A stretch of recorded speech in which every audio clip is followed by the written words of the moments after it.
Welcome to episode 97 of the ABC GCI Coffee Break podcast. My name is Allison Jackson, joined by Mike Maloney and Kayla Rodriguez Santiago. This week, we have our presenting partner, HasTech, and the ABC Mass Membership Committee is our lightning round sponsor. Mike, tell us a little bit about our sponsors this week. Yeah, we're again proud to have HasTech Safety Management on board as the presenting sponsor for the podcast. And when we had them as the presenting sponsor for several weeks now, but I just wanted to, talk about who they are. But they have a staff of over 300 employees. 275 of those are full-time field professionals with various certifications and experience levels. They maintain a reliable team of full-time safety professionals that come to your site and talk all about safety. Their objective is make sure that people are being safe at work, and that's important. So we're very grateful to HasTech for being the sponsor of the past couple of months, and the ABC Massachusetts Membership Committee. We're excited that we are part of the membership drive as we strive to hit 500 members. We're very close. We've got lots of new members coming on board. Once we get confirmation on those new members, we'll talk about it. So welcome to the new members. If you're interested in becoming a member, you can reach out to venus@abcma.org. All right, here it is, November 2nd, Thursday, November 2nd. Have we turned the heat on in our houses yet? We were just talking about this. We this morning I was texting my boyfriend and I was like, today's the day. And he was like, yeah, it's time. It is too damn cold out. It was 37 degrees on my thermostat in my car, and my engine was kind of going like pop, pop, pop, pop. So that's when it's time to put the heat on for sure. We haven't put the heat on purposefully. Yesterday I noticed that the heater was on and I was like, what the? This is so weird. So I asked Junior, I'm like, did you turn on the heat? He's like, no. It was at 68. So I put it down to 66.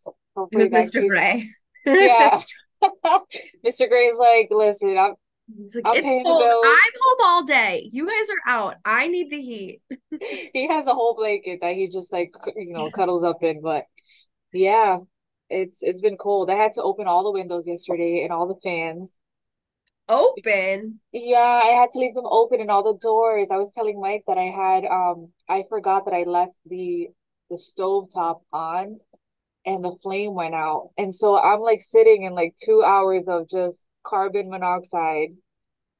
I could have died.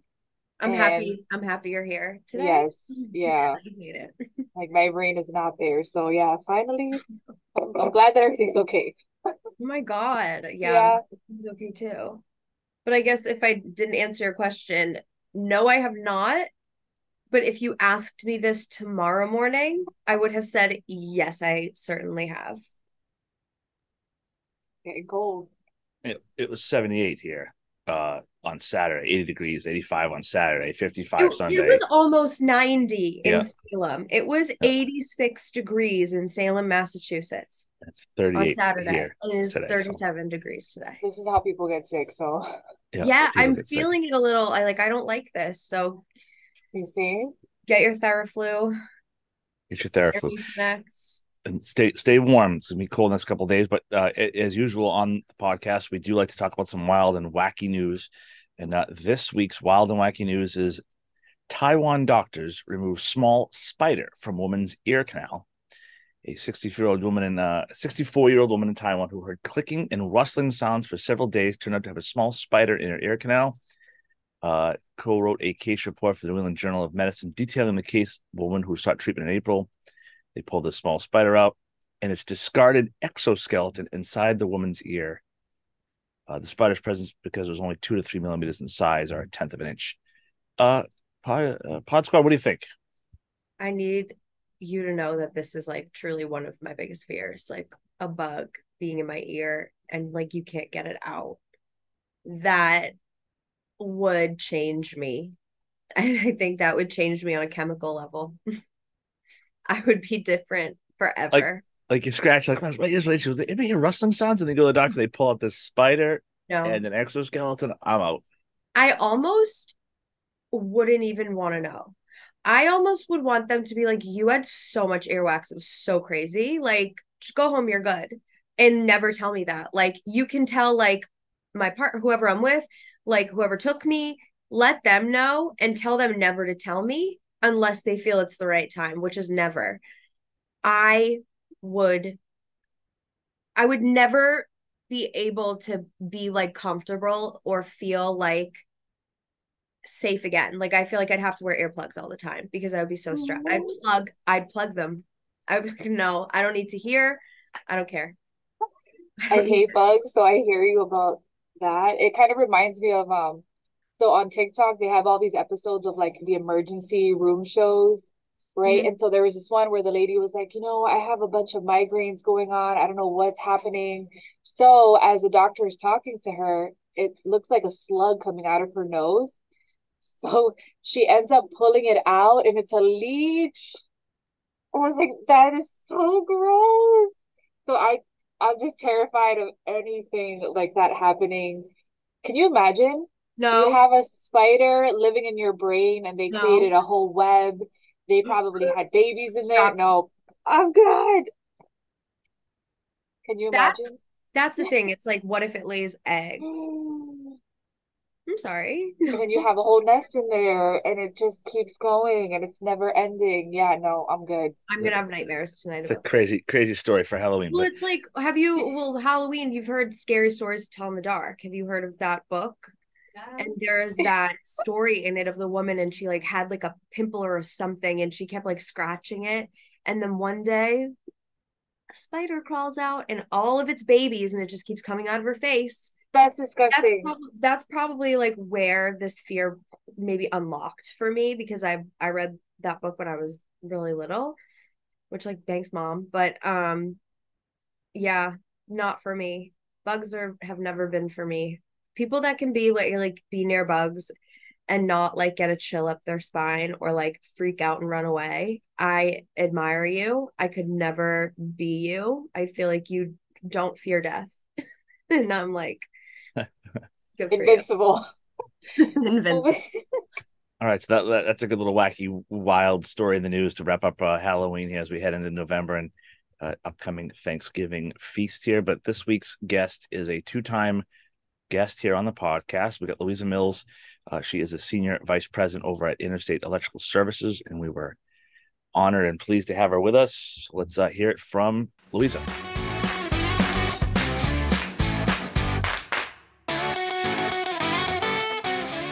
We are lucky to be joined for the second time by the Senior Vice President of Interstate Electrical Services, our friend Luiza Mills. Luiza, welcome back. Thank you. I'm excited to be back. Yeah, and it's been a long time coming, and I can't believe we waited this long. It's been over a year and almost a year and a half now since you've been on before, and I know there's lots going on. So, for those that don't know who Luiza is, why don't you introduce yourself and tell us a bit about yourself? Sure. So my name's Luiza Mills. I am a senior vice president at Interstate Electrical Services. I'm very fortunate to have the responsibility for what I call the fun departments, such as human resources, which obviously ties with payroll, safety, marketing, and some internal operations functions as well. So I have an amazing team to work with, and we do a lot of stuff such as recruiting and training, and obviously there's your benefits and things of that nature. But what we hope that we're doing is, creating a good platform for the current workforce and future generations to come. And that's excellent. I know that Interstate does a lot of things behind the scenes for their people and their apprentices and their students and their employees. And then how does someone get to be a senior vice president? What was your path to get to where you are today? So it is a unique path. I think probably like most of my generation, I'll say the push was to go to college for me, which for me was the right choice. You don't want me wiring your home by any stretch of the imagination. But for me, it was actually happenstance. I was about to start a different job in the fall, so I had the summer off. My aunt was working on the distributor side, and there was a position that worked perfectly. It was supposed to be a 6-week position. And from there, I never looked back. So I immediately loved the business side of things and started on an accelerated junior management training track. And I just loved everything about the business sector because it was completely different than where I was heading. I loved the industry. I loved everything about it, the people. And it was just an open door of different opportunities for me that I hadn't even thought of before. So I was very fortunate in that aspect. Um, and then eventually, as I went through that program, I did a lot of travel. I was exposed. I was very fortunate to work for a international firm. So there was a lot of great opportunity and a lot of mentoring and training through there. Eventually, Interstate was a client of ours, and in time, I was awarded an opportunity more local, and I couldn't be happier to be with Interstate. And then one of the things that we always talk about here at the school is, especially being October, is Careers in Construction Month. What are some things people can do if they want to get into the construction or trades field, do you think? So I think now is such a great time. Communication is I think the biggest key. Things have changed so dramatically, even I would say in the last 3 to 5 years. Obviously, we can go back 10, 15 years, and I'm sure even on a lot of your podcasts, there's been a lot of discussion of where the trades went awry, and now what we're trying to do to bring everyone back. So to me, I think the communication is key. There's a lot of interest now. There's a lot of schools, and the whole entire education system is starting to pivot. Some of it's through desperation and need, and other is because of this knowledge now of these newer generations coming in and really understanding how cool and how dynamic the trades are and how impactful they are with everything. Today, I was very fortunate to this morning to be at a school, a vocational school in New Bedford. I'm not sure if I can say their name on air without their permission, but I was able to present to a group of 70 students, which was phenomenal, all in the electrical trade or looking to get into the electrical trade. So that was juniors, mostly juniors, some sophomores, I believe. And it was just so refreshing to see those numbers because before the numbers were significantly smaller. So I think there's a more of an awareness.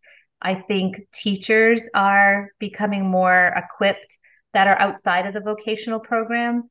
I'm also hearing more from guidance counselors that which we never would have heard from before, other than if it was through a actual vocational school. And I think we need to do our part. So everybody needs to do their part. It can't just be the teachers and the schools. I think we owe it to the industry to go out, and Interstate would love to hire all of those 70, but that's not realistic. And or is it fair to those 70 students? So it's our job to also educate them on opportunities that exist in the trade so that the more knowledge they have by the time they graduate or before they graduate, they're more exposed. And I think we need to take it to even the lower levels, like the middle schools, and maybe even, sixth graders and or fourth, fifth, sixth graders in the elementary middle before they hit the middle school, so that they already understand that, wow, this is pretty interesting. And not only am I limited to these options, but I have this whole other world in the AEC division that's available to me should I choose to accept it. And I know that Kayla could probably speak to this and let Kayla talk about, but she's seen a huge increase in people reaching out to her on that side of schools, guidance counselors, non-vocational schools. Kayla, do you want to talk about that real quick? Yeah, absolutely. So in my new position as like student affairs advisor, I've reached out to some high schools, but there are other high schools reaching out. So we've had an influx of folks interested in having us come out and talk about the trades, talk about the schools. So we're really excited to start doing that because we have more of the bandwidth. We're able to, go out to these locations and talk to students. But again, right, my whole thing is I really want to get to the younger crowd, right? So the middle schoolers, getting them excited because that, in high school, you're a junior, you're a senior, you're already thinking about, okay, what's my Correct. next step? So if you get them early on enough, then, you kind of get them excited about being an electrician, a plumber, or carpenter. So I'm with you there, Luiza, really exciting stuff. If you ever have anybody that reaches out to you that you would like for us to come and talk to them as well, please, I would love to connect with you guys. All the collaborations that we can offer and connect with other, member companies, that would be wonderful. And I would love that. And it's so interesting because I think the concept sounds daunting. How do I even get started? Do I call a school? And yes, the answer is yes. You can call your local school, and hopefully get in touch with the right person, or just ask who the right person is. And they're so inviting to have you just come in and talk to the class, and you don't need a lot of props. It could be just a 15-20 minute discussion, and to have resources like GCI to talk about the other side of it on the training end is also very phenomenal. So I'd be happy to partner with you on that. Awesome. We hope to hear from you. Definitely. And as far as people that, and the ones that the students that you go talk to, I guess, are they pretty receptive? I mean, what are some of the questions that they ask? Because especially in a non-traditional, in a regular traditional high school, they may not know that outside of high school and outside of college, where else they can go. What are some of the things that they ask you? That is such a great question. Today, I think it just timing couldn't have been better. We left there. So I had a team of people with me, and we left there so excited. I am so excited about this generation that is coming into the fold from, again, the elementary school age right now into the high school age. They are excited to work. They're excited to learn and be part of something. And I mean, we had 14-year-olds that were stopping us in the hallway after saying, "Am I too young to do something?" Which it just was very exciting to see. So a lot of the questions that were coming from them was, what are the different opportunities that exist? How do I get started? What do I need to do in order to be a good candidate for you? Which I loved that question coming from, again, a sophomore, for example, or a junior. There wasn't a lot about what's in it for me. It was more about what is it that I can do or bring to you to help, and how do I get exposed to it? And there were questions about benefits, which I was very impressed to hear. There were questions about the expectation of transportation. I don't have my license or a car yet. What can I do? But I really am interested in the trade. Software. There was a lot of questions about the technology. And then just questions about, okay, if I am not, one of the questions was, if I'm not strong enough, or I feel like I don't have the stamina to be an electrician, what are my other options? And we actually, we have this career tree that we talked about, and we showed this, slide about all these different opportunities. And I mean, I felt like it was just all these amazing brains, just like, all these neurons that were starting to fire off about all this excitement about opportunity, to even just try it. Right. And when I go in the classes and we'll talk to some of the students, or we'll talk to people, you don't necessarily have to be swinging a hammer or pulling wire to be involved in the trades. Right. You could be an estimator. You could be, maybe you're good at math. If math's your thing and you're good at, you like a project, like putting your hands into a project and figuring out a project, how puzzle works. Maybe you're an estimator or a project manager. And then from there, you grow with the company, right? So you don't necessarily have to be swinging a hammer or being an electrician, but you could still be part of, say, a company like Interstate. Now, your time with Interstate, your time in the trades, what are some of the biggest changes that you've seen, do you think? I would say that some of the biggest changes are the technology, which is obviously to be expected, but really it's just rapid fire on the technology. The other changes that I'll continuously see are, and we deal a lot with lean construction, but there's so much to be said for that. The really streamlining and simplifying the process, and making it where it's visible. So the visual and the understanding, I think, is so much more important, especially as the generations come into play. People need to understand what the person before them is doing and what their role is and what the next one is. So transparency has become so vital, because with that is the training. You can do all the training, but if you don't have the visual for someone to be able to understand, okay, what am I doing that's then causing the effect of the next step? I think they start to, you're almost like then in a silo at that point. So again, I think prefabrication and a lot to do with ergonomics. People are smarter. No longer, obviously, are we moving boulders manually or anything like that. Technology comes into play, but also what more can we do to automate a process so that people are working more with their minds and less with the wear and tear on their bodies. Pretty awesome, pretty amazing stuff. Especially like I said, the technology moves so fast and so quickly. What's hip and cool and top of the trends today is old by tomorrow.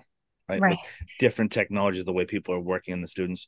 As far as some of the trades go, I've got a son in college right now, and I know that he's racking up his college debt, and I would love to see him get into the trades and do something. I got one son behind him. I'm hoping I can get him to get into the trades. If you had to give, what's one piece of advice that you give someone, say maybe not a middle school, but a junior, senior, what's a piece of advice you give them? That's such a great question. I think the biggest two things we talk about here at Interstate is one is who's your customer. And it's easy for everyone to assume your customer is your external client, which of course is the end result. We talk about our customers, our internal customer. So it's very important to understand who that is, which is the electrician. Everything that we do leads up to supporting or hindering the electrician. So it's very important that I think everyone understand when they're going into a role, what is the support system that they have going into it? And I feel that the trades are just so synonymous with training and mentoring. No one's hoarding information. People want to help you and they want you to be successful because it benefits them as well. And then it benefits the end result. The other thing that I would, I have fun with it. I think that the trades have always had such a negative connotation. It's archaic, it's dirty. It is not. It's incredible. And kind of think about it as a superpower. If you could have a superpower, what would that be? And for us, we talk about our electrician. The world could not function pretty much in any capacity without the direct or indirect involvement of an electrician. To us, that's a superpower. So we kind of always talk about have fun with what you want to do and view the trades, kind of flip that dynamic and try it. And it's okay if you decide, I don't want to be an electrician. I don't love that part of it. But wow, look at all the other stuff that I'm now exposed to. And I have this incredible foundation that I can bounce off of. That's great advice. And one other thing we'll talk about real quick is your time as the GCI chairperson. What was some of the things you learned in that role? Because it's a pretty significant role. If I believe you were the first woman, I believe. Is that true? I believe I might have been, yes. Might have been the first woman, right? And Yeah. It's amazing times because between you and Vera on the ABC board, to see two women in roles like that is I think is fantastic. What is something you took away from that role, that position? My takeaway was, again, the amazing people that exist in the industry that want to help from all different avenues. It's just, I'm always humbled by the process. The other thing that I took away is that we can't keep doing the same things. If you keep doing the same things, you're, again, kind of no one's forcing you to drive, but you really don't see horse and buggies anymore. So you can choose to do that. You just won't be on the highway. So change is inevitable. It'll happen with or without you. So be on the forefront, accept change, embrace it, and doesn't have to be overnight, but the more we can do on the education side to, again, account for new generations coming in, the better off that will be. Because if you don't spread the word, right, whether you're talking to students in New Bedford, students in Barica, Woburn, Stone, doesn't matter what you're talking to them, if no one was out there and talks to the students at all, they're not going to know about it.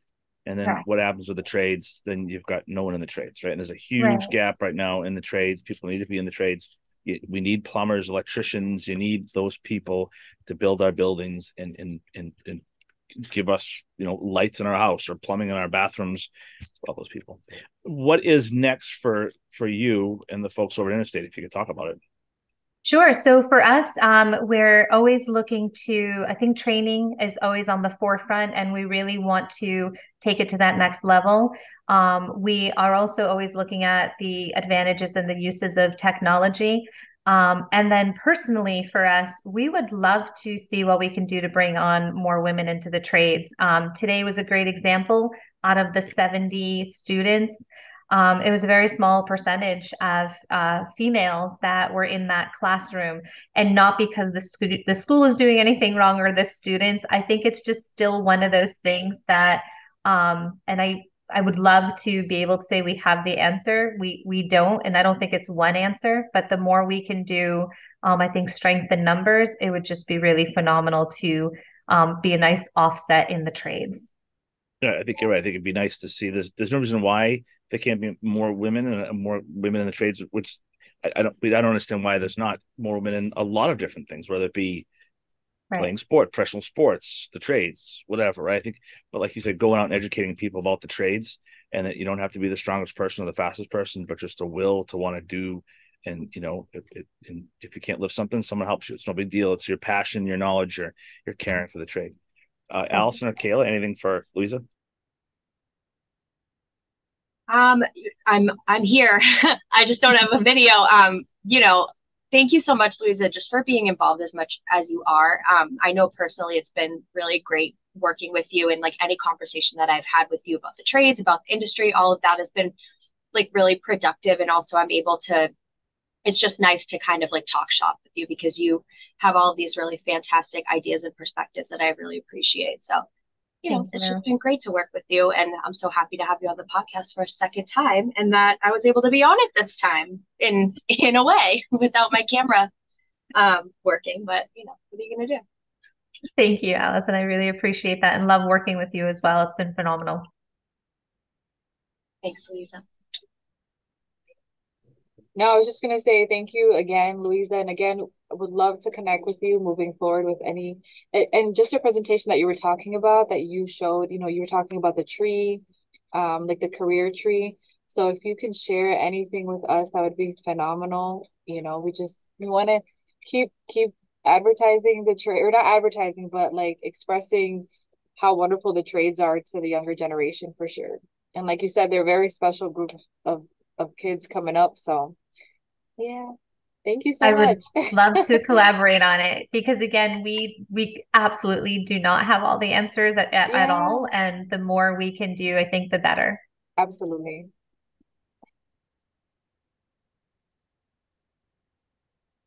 Waiting for you to mute Kayla. Oh, sorry. All right. Now, last time you went, I don't know sure if Dan did a lightning round, so we're going to do a lightning round here. We're going to ask you 10 rapid fire questions. Okay. This is tough. This is going to be tough. This I is didn't tough. study, so Tough. Well, there's no studying for this. We keep the questions very secretive. We keep it in a okay. locked vault here in the basement of the Ubern office. First question we'll ask you is what would your talent be if you were Miss or Mr. World? What would your talent be? That is such a great question. I would say my talent would be, um, wow, to be able to, if I was Mr. World or Miss World, my talent would be hopefully to scale large buildings. I have no idea why. I've always been impressed by people who can do that. So Nope. I'm good. I'm out. I'm not. Nope. not sure what I would do with that, but I would love to be able to, climb like the highest peak. Uh, nope. I'm good. I'm all set. My feet up right here. What would the title of your autobiography be? I hope I made a difference. Oh, that's a good one. What fictional family would you be a member of? Fictional being like make believe family. Would you be a member of?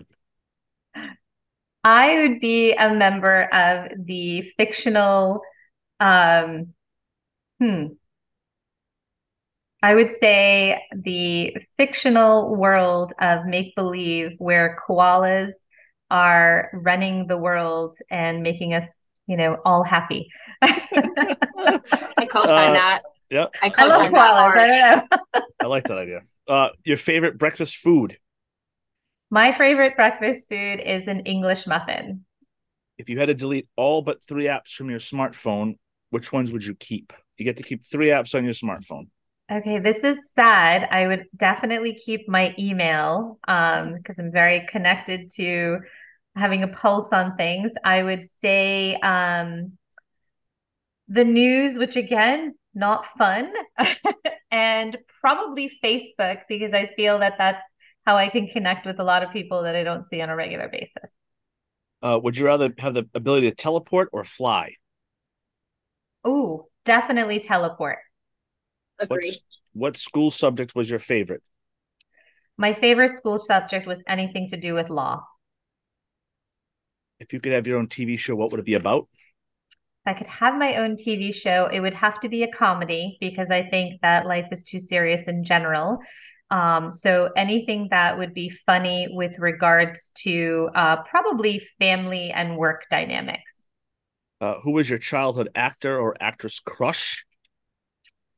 Again, I'm dating myself, but it was Tom Hanks. And I don't know why. Here's a good one. What's your best scar story?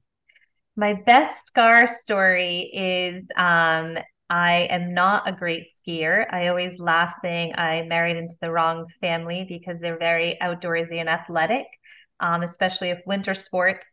So I thought I was a pretty good skier and decided to try to keep up and did some moguls that didn't work in my favor. So I have a little scar on my back from one of Ouch. those. If you could put anybody on Mount Rushmore, who would it be and why? If I could put anybody on Mount Rushmore, I would say, gosh, there's so many people that I would love to put on there. Um, that is a really good question.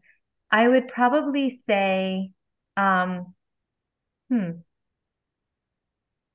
this is going to sound strange, but I'll probably say people like our founding fathers of, like the Alibrandi family.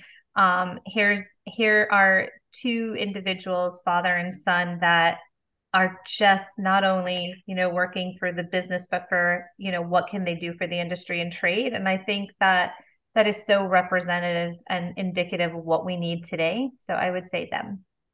And the last question we like to ask people is there's a food fight at the Mills house tonight at the dinner table. What are you grabbing as your weapon of choice? And you can't choose mashed potatoes. Oh, okay. So I would say my weapon of choice might have to be a drumstick then. Chucking drumsticks at the Mills kids. And then, we always like to ask them too, because it's the Coffee Break podcast. How do you like your coffee and where do you go for your coffee? So I love a latte, is my coffee of choice. And I would probably say Starbucks and then Dunkin' Donuts is a really close second. All right. This is Luiza Mills, Senior Vice President over at Interstate. Luiza, if anybody wants to get a hold of you, how can they do that? They can reach me at Interstate at L Mills at iesc1.com. And I would love to stay in touch with anybody. And brainstorming is how I work. So I would love that. Awesome. All right, Luiza, thanks a lot. Appreciate your time. Thank you so much.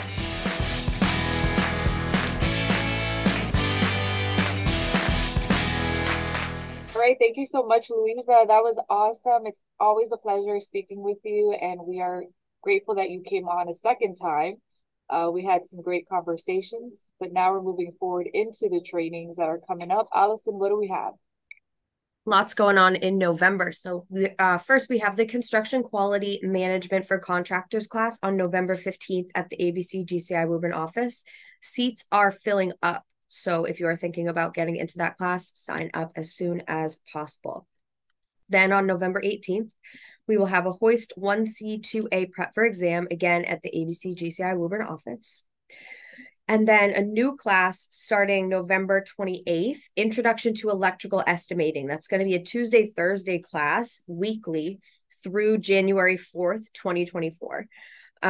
So check out all of those trainings and the rest of the trainings through January 2024 at gwgci.org/events.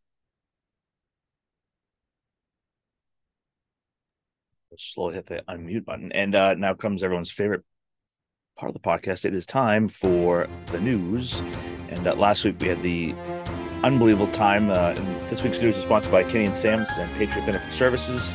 And the ABC feature news of the week is the unbelievable time we had at Bear Moose Brewery over in Everett. It was a great weather, great pizza, and a great cause. Make for great times at the Oktoberfest YJK Foundation fundraiser. The Kenny family are just amazing people, great group of people. 70 members gathered at Bear Moose Brewing in Everett last week for an annual Oktoberfest, and it was a fundraiser for the Young Joe Kenny Foundation. They raised about $8,000, and they raffled off some gift baskets, a mini pizza oven, a solo stove. Special thanks to the guys out at Milwaukee Tools and DeWalt for helping us out. Raffled off Marcus Smart Celtics t-shirts, some skis, a Yeti cooler. It was a great time. It was a very warm night. It was a fantastic time to be with all those people. It was great. And upcoming events, we have a webinar coming up on Tuesday, November 7th. It's a new requirement relating to avoiding unionization and how to maintain compliance with new union-friendly laws. Taking place Tuesday, November 7th. Got a prevailing wage seminar coming up on Wednesday, November 15th. What contracts you need to know for bidding and compliance. And then we've got the holiday open house coming up on December 7th, as well as November 18th is the craft championships taking place over at Medford Vocational High School. We've got quite a few competitors lined up. We've got quite a few sponsors lined up. So thanks to all of them.